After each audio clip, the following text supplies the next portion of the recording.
Hello everyone. Biology practice series की एक नई वीडियो में आप सभी का स्वागत है। फ्रेंड्स, इस प्रैक्टिस सीरीज में हम बायोलॉजी के मोस्ट इम्पोर्टेंट क्वेश्चंस को डिस्कस कर रहे हैं, जो कि आपके आने वाले एग्ज़ाम के लिए बहुत ही महत्वपूर्ण सिद्ध हो सकते हैं। दोस्तों, ये क्वेश्चंस आपके आने वाले Uttarakhand police SI fire forester और भी एग्ज़ाम्स के लिए बहुत इंपॉर्टेंट सिद्ध होंगे। तो आइए डिस्कस करते हैं इस वीडियो में बायोलॉजी के इम्पोर्टेंट क्वेश्चंस को। पहला प्रश्न है, name the non membrane bound organelle exclusively found only in animal cell. केवल जंतु कोशिका में पाए जाने वाले गैर झिल्लीबद्ध अंग का नाम बताइए। ऑप्शन ए है स्पेरोसोम, ऑप्शन बी है ग्लैक्सिसोम, ऑप्शन सी है सेंट्रियोल और ऑप्शन डी है पेरोक्सिसोम। सही जवाब है ऑप्शन दोस्तों इस प्रश्न का ऑप्शन नंबर सी, सेंट्रियोल। दोस्तों, इस प्रैक्टिस सेट से आपको कितने क्वेश्चन सही आते हैं आप कमेंट करके ज़रूर बताइएगा। और ये प्रैक्टिस सेट आपको कैसा लगा, क्वेश्चंस आपको कैसे लगे, कमेंट करके ज़रूर बताइएगा। आइए देखते हैं अगला प्रश्न। अगला प्रश्न है, if the centromere is located at the proximity of the end of a chromosome it is known as. यदि सेंट्रोमियर गुणसूत्र के अंत के निकट स्थित है तो इसे क्या कहते हैं। ऑप्शन ए है एक्रोसेंट्रिक, ऑप्शन बी है मेटासेंट्रिक, ऑप्शन सी है टीलोसेंट्रिक और ऑप्शन डी है सब मेटासेंट्रिक। दोस्तों, सही जवाब है ऑप्शन नंबर ए, यानी कि एक्रोसेंट्रिक।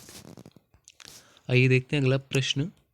अगला प्रश्न है, फ्लैजिला, सेंट्रियोल, सीलिया और बेसल बॉडी में स्पष्ट रूप से समान संरचनात्मक तत्व और व्यवस्थाएं होती हैं। इससे यह संभावित परिकल्पना सामने आ सकती है। ऑप्शन ए है बेसल बॉडी के नष्ट होने से सभी सीलिया, फ्लैजिला और सेंट्रियोल नष्ट हो जाएंगे।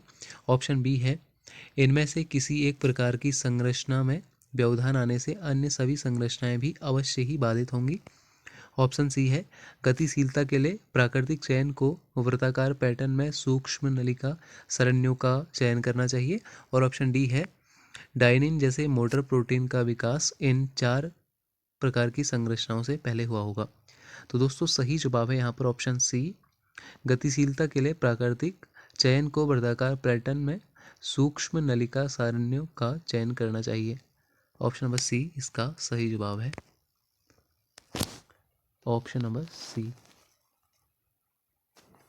आइए देखते हैं अगला प्रश्न। अगला प्रश्न है, in the plasma membrane of a few animals the presence of cholesterol. कुछ जानवरों की प्लाज्मा झिल्ली में क्लोरेस्ट्रॉल की उपस्थिति। ऑप्शन ए झिल्ली को कम लचीला बनाता है जिससे यह कोशिका के भीतर से अधिक दबाव को सहन कर पाता है। ऑप्शन बी है कोशिका का तापमान गिरने पर झिल्ली को अधिक आसानी से तरल अवस्था में रहने में सक्षम बनाता है। ऑप्शन सी है पशु को संतृप्त फॉस्फोलिपिड्स से हाइड्रोजन परमाणुओं को हटाने में सक्षम बनाता है। और ऑप्शन डी है पशु को असंतृप्त फॉस्फोलिपिड में हाइड्रोजन परमाणु जोड़ने में सक्षम बनाता है। सही जवाब है दोस्तों इसका कोशिका का तापमान गिरने पर झिल्ली को अधिक आसानी से तरल अवस्था में रहने में सक्षम बनाता है। आइए देखते हैं अगला प्रश्न। अगला प्रश्न है, component of plant cell absent in animal cell is. पादप कोशिका का वह घटक जो प्राणी कोशिका में अनुपस्थित होता है। ऑप्शन ए है साइटोप्लाज्मा, ऑप्शन बी है सेल मेम्ब्रेन, ऑप्शन सी है सेल वॉल और ऑप्शन डी है न्यूक्लियस। सही जवाब आप सभी जानते हैं, ऑप्शन सी सेल वॉल इसका सही जवाब है। दोस्तों, देखते हैं अगला प्रश्न। अगला प्रश्न है, एमआरएनए कॉम्प्लेक्स के एक एकल अणु के साथ एक से अधिक राइबोसोम के जुड़ाव को क्या कहा जाता है। ऑप्शन ए है पॉलीसम, ऑप्शन बी है पॉलीपेप्टाइड, ऑप्शन सी है पॉलीमर और ऑप्शन डी है पॉलीसैकेराइड। दोस्तों, सही जवाब है इसका पॉलीसम। आइए देखते हैं अगला प्रश्न। अगला प्रश्न है, यह कोशिका अंग कार्बोहाइड्रेट से ऊर्जा निकालकर एटीपी बनाने के लिए जिम्मेदार है। Option A mitochondrion, option B lysosome, option C ribosome और ऑप्शन डी क्लोरोप्लास्ट। दोस्तों, आप सभी जानते हैं इसका सही जवाब है option number A mitochondrion. Mitochondrion. आइए देखते हैं अगला प्रश्न है, Balbiani rings are the sites of, Balbiani वलय निम्नलिखित स्थानों पर स्थित है। Option A RNA and protein synthesis, option B lipid synthesis, option C nucleotide synthesis और ऑप्शन डी पॉलीसेकेराइड सिंथेसिस। सही जवाब है दोस्तों option number A, RNA and protein synthesis. आइए देखते हैं अगला प्रश्न है, this organism is not an example of eukaryotic cell, यह जीव यूकैरियोटिक कोशिकाओं का उदाहरण नहीं है। ऑप्शन ए है यूग्लिया विरिड्स, ऑप्शन बी है एस्चेरिचिया कोलाई, ऑप्शन सी है अमीबा प्रोटियस और ऑप्शन डी है पैरामीशियम। सही जवाब है ऑप्शन बी, एस्चेरिचिया कोलाई। आइए देखते हैं अगला प्रश्न है, the main site of different type of cellular activities is, विभिन्न प्रकार की कोशिकीय गतिविधियों का मुख्य स्थल है। Option A mitochondrion, option B nucleus, option C cytoplasm और ऑप्शन डी प्लाज्मा मेम्ब्रेन। दोस्तों सही जवाब है ऑप्शन सी साइटोप्लाज्म। आइए देखते हैं अगला प्रश्न है, which of the following factor is not responsible for the denaturation of protein, निम्नलिखित में से कौन सा कारक प्रोटीन के विकृतीकरण के लिए जिम्मेदार नहीं है। हीट, चार्ज, पीएच चेंज या ऑर्गेनिक सॉल्वेंट। दोस्तों सही जवाब है ऑप्शन नंबर बी, चार्ज। आइए देखते हैं अगला प्रश्न है, which of the following is responsible for specifying the 3D shape of a protein, निम्नलिखित में से कौन प्रोटीन के 3D आकार को निर्दिष्ट करने के लिए जिम्मेदार है। ऑप्शन ए है the peptide bond, option B है the amino acid sequence, option C है इंटरेक्शन विद अदर पॉलीपेप्टाइड्स और ऑप्शन डी है इंटरेक्शन विद मॉलिक्यूलर सेप्रॉन्स। सही जवाब option B, the amino acid sequence. आइए देखते हैं अगला प्रश्न है, is not a classified form of conjugated proteins, संयुग्मित प्रोटीन का वर्गीकृत रूप नहीं है। Option A lipoproteins, option B glycoproteins, option C metalloproteins और ऑप्शन डी कंप्लीट प्रोटीन्स। सही जवाब ऑप्शन डी, कंप्लीट प्रोटीन्स। अगला प्रश्न है, what is the average molecular weight of an amino acid residue in a protein, किसी protein में amino acid अवशेष का औसत अणुभार कितना होता है। सही जवाब है ऑप्शन नंबर बी, 110। आइए देखते हैं अगला प्रश्न है, निम्नलिखित में से किस प्रोटीन का अनुक्रम सर्वप्रथम फ्रेडरिक सेंगर द्वारा किया गया था। Myosin, option B insulin, option C myoglobin और ऑप्शन डी हेमोग्लोबिन। सही जवाब है ऑप्शन बी, इंसुलिन। आइए देखते हैं अगला प्रश्न है, which of the following statement is true about protein, protein के बारे में कौन सा कथन सत्य है।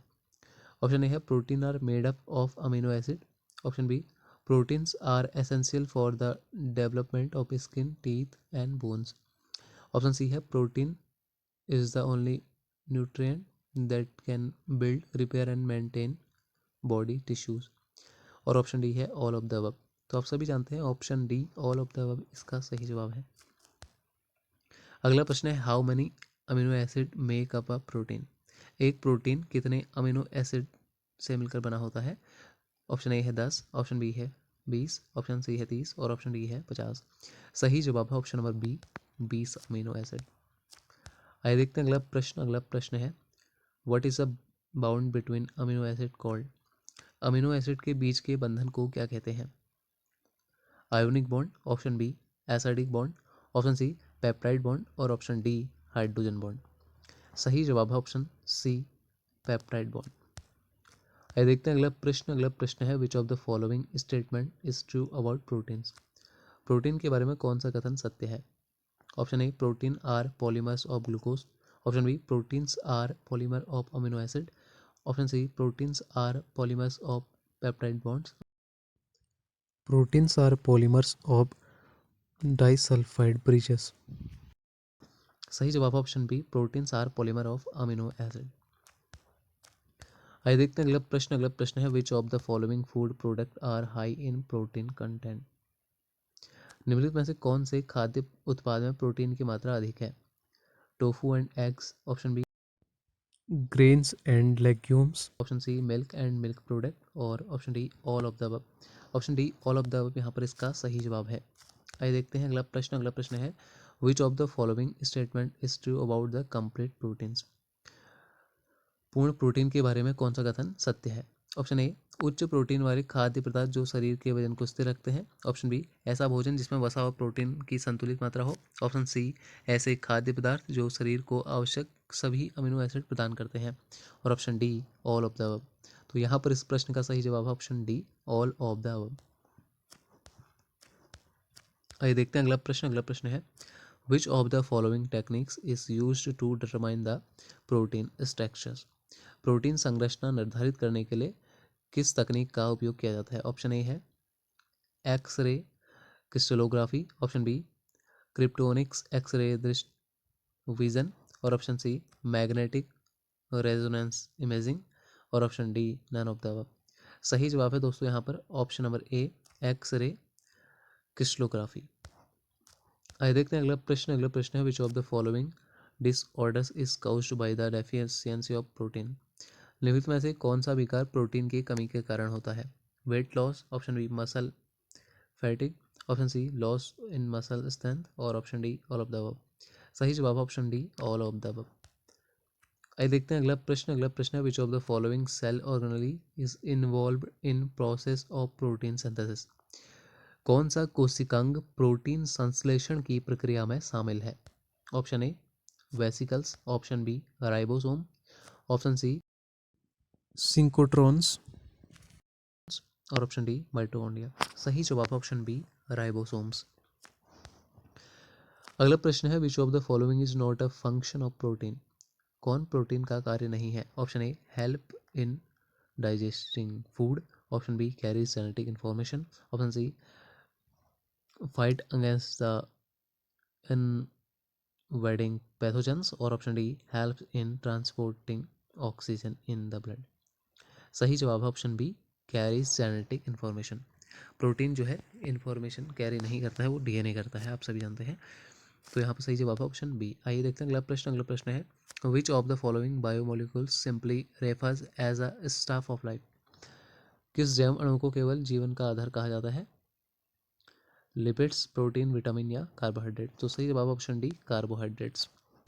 आइए देखते हैं अगला प्रश्न। अगला प्रश्न है which of the following is the simplest form of carbohydrate. Option A है कार्बोक्सिल ग्रुप, ऑप्शन बी है aldehyde and ketone group, option C है अल्कोहल एंड कार्बोक्सिल ग्रुप, और ऑप्शन डी है hydroxyl group and hydrogen group. सही जवाब option B aldehyde and ketone groups. देखते हैं अगला प्रश्न। अगला प्रश्न है which of the following monosaccharides is the majority found in the human body. कौन सा मोनोसैकेराइड मानव शरीर में बहुसंख्यक पाया जाता है? D type, L type, L D type या नन ऑफ द अबव। तो दोस्तों सही जवाब है डी टाइप। आइए देखते हैं अगला प्रश्न। अगला प्रश्न है which of the following is the most abundant biomolecules on the earth. निम्नलिखित में से कौन सा पृथ्वी पर सबसे प्रचुर मात्रा में पाए जाने वाला जैव अणु है? ऑप्शन ए है लिपिड, ऑप्शन बी है प्रोटीन, ऑप्शन सी है कार्बोहाइड्रेट, और ऑप्शन डी है न्यूक्लिक एसिड। तो दोस्तों सही जवाब है यहाँ पर ऑप्शन सी कार्बोहाइड्रेट्स। आइए देखते हैं अगला प्रश्न which of the following are the major functions of carbohydrates. निम्नलिखित में से कार्बोहाइड्रेट के प्रमुख कार्य कौन से हैं? Option A storage, option B structural framework, option C transport materials, और option D both storage and structural framework. तो दोस्तों सही जवाब है यहाँ पर option number both storage and structural framework.